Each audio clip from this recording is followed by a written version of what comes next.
Assalamualaikum warahmatullahi wabarakatuh. Perkenalkan kami dari Fakultas Farmasi dan Sains UHAMKA. Saya Viana dan rekan saya Rahma Elviani ingin menyampaikan beberapa informasi terkait tentang keamanan kosmetik dan zat aktif kosmetik.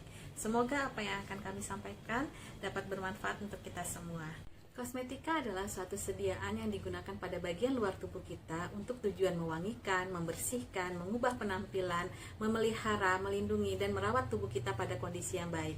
Kosmetika itu sendiri terbuat dari bahan-bahan yang aman seperti bahan alam ataupun bahan kimia. Salah satunya ada bahan aktif hewani, bahan aktif nabati, bahan aktif lainnya yang berasal dari bahan kimia.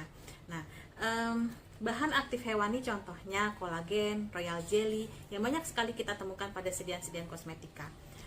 Kolagen itu sendiri merupakan suatu bahan aktif yang diekstraksi dari kulit anak lembu. Cara ekstraksinya tentunya menentukan mutu dari kolagen. Kolagen ini aman digunakan karena memang pada dasarnya kulit kita itu mengandung kolagen. Nah, sehingga kolagen dari anak kulit lembu ini dapat digunakan sebagai bahan yang ditambahkan dalam sediaan kosmetika. Selain itu, royal jelly juga sering kita temukan pada sediaan-sediaan kosmetika. Royal jelly ini adalah suatu bahan yang dihasilkan dari lebah, ya, mengandung suatu protein, karbohidrat, asam amino, dan bahan-bahan lainnya yang memiliki kemampuan untuk merangsang produksi kolagen alami dari tubuh kita, sehingga produk kosmetik yang mengandung royal jelly ini banyak diminati oleh kita semua, masyarakat tentunya. Selain itu, bahan aktif nabati yang suka ditambahkan, yang sering ditambahkan pada sediaan kosmetika antara lain minyak jarak, alpukat, kemudian aloe vera, itu juga sering kita temukan pada sediaan-sediaan kosmetik. Nah, semua bahan-bahan hewani maupun bahan nabati itu merupakan bahan-bahan yang ditambahkan pada sediaan kosmetik yang termasuk kompatibel atau aman pada penggunaan di kulit tubuh kita. Selain itu, tadi ada juga bahan kimia yang juga digunakan dalam suatu sediaan kosmetika antara lain AHA, tretinoin, ya.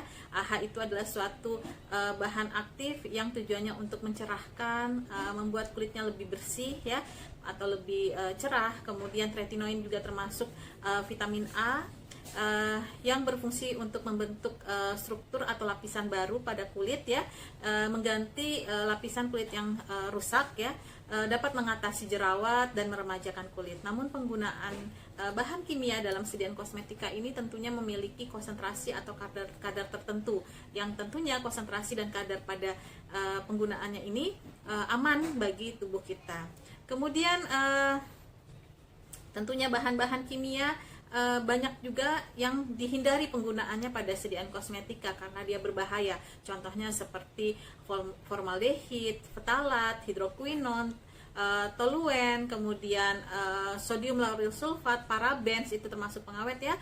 Itu dihindari penggunaannya. Kenapa? Karena bahan-bahan yang saya sebutkan tadi termasuk bahan-bahan yang dapat memberikan efek samping yang tidak baik pada kulit kita. Nah, sehingga kita sebagai konsumen kita harus cermat dalam memilih bahan-bahan yang digunakan dalam kosmetik tersebut. Nah, jadi jika kita menemukan kosmetik yang mengandung seperti paraben, pengawetnya, ya, kemudian formaldehid atau mengandung merkuri, hidroquinon, itu sebaiknya kita tidak gunakan karena memang itu berbahaya dan memiliki efek samping dalam jangka panjang, gitu, ya. Nah, kemudian kenapa hidroquinon, merkuri, phtalat itu tidak dianjurkan atau tidak diperbolehkan digunakan dalam sediaan kosmetika? Karena ya, memiliki efek samping yang cukup berbahaya. Contohnya hidroquinon ini dapat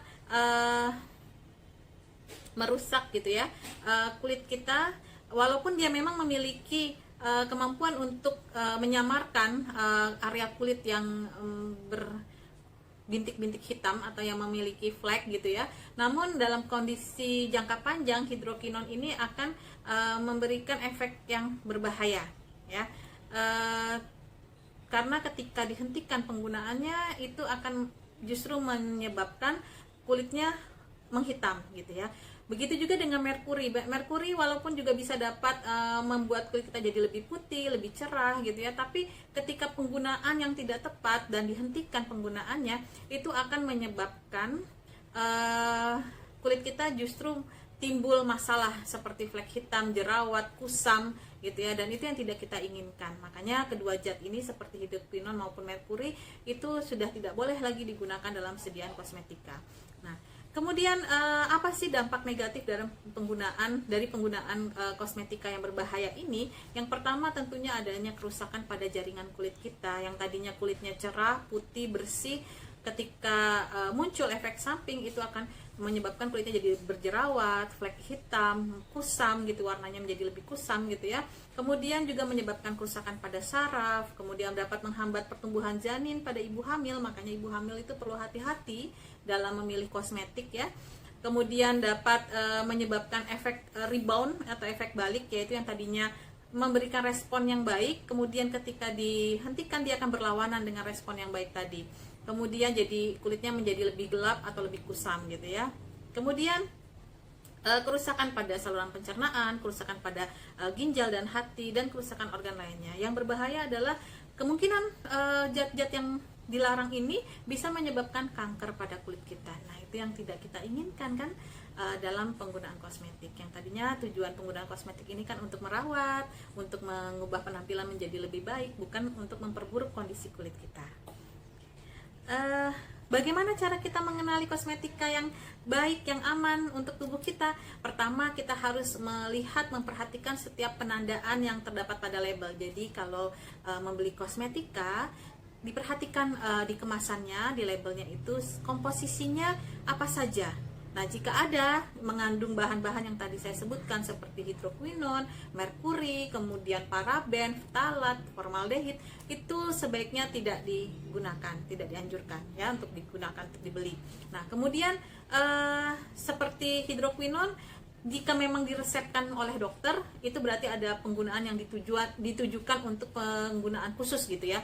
Jadi artinya penggunaan hidroquinone pun atas pengawasan dokter, bukan sembarangan. Nah, itu beda cerita ya dari kita membeli sendiri produk yang mengandung hidroquinone di pasaran gitu ya. Nah, itu beda. Jadi penggunaan hidroquinone memang harus atas pengawasan dokter. Nah, kemudian pastikan membeli kosmetik ini yang sudah memiliki nomor notifikasi. Sekarang sudah banyak sekali kosmetik yang beredar dari produsen lokal maupun dari import ya, dari luar negeri.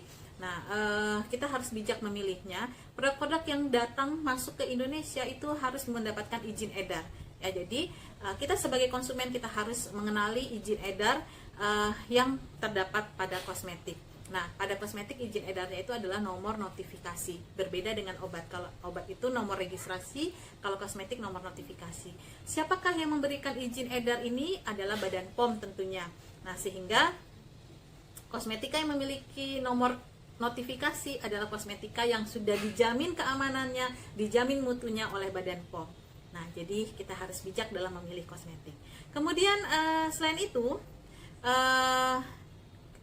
sebagai seorang muslimah juga patut kita perhatikan kehalalannya, karena ada beberapa kosmetika yang mengandung bahan-bahan yang tidak diperbolehkan atau diperkenankan. Misalnya mengandung etanol atau alkohol. Itu walaupun dalam konsentrasi yang minimal atau yang rendah ya, dan diizinkan dalam penggunaannya, namun sebagai seorang muslim terutama itu kita harus menghindari kosmetika yang demikian, yang mengandung alkohol tersebut ya. Nah, jadi artinya lihat kembali izin edarnya, komposisinya, dan kehalalannya. Itu adalah langkah kita untuk mengenali kosmetika yang aman bagi tubuh kita. Selain itu, kosmetika yang sudah beredar di pasaran juga memiliki tanggal expire date. Nah, itu penting sekali kita perhatikan juga, karena tanggal expire date ini menunjukkan waktu penggunaan kosmetika itu sendiri ya. Jadi penggunaan kosmetiknya itu memiliki jangka waktu tertentu. Jadi misalnya Juli 2021, artinya kosmetika itu hanya bisa digunakan hingga Juli 2021.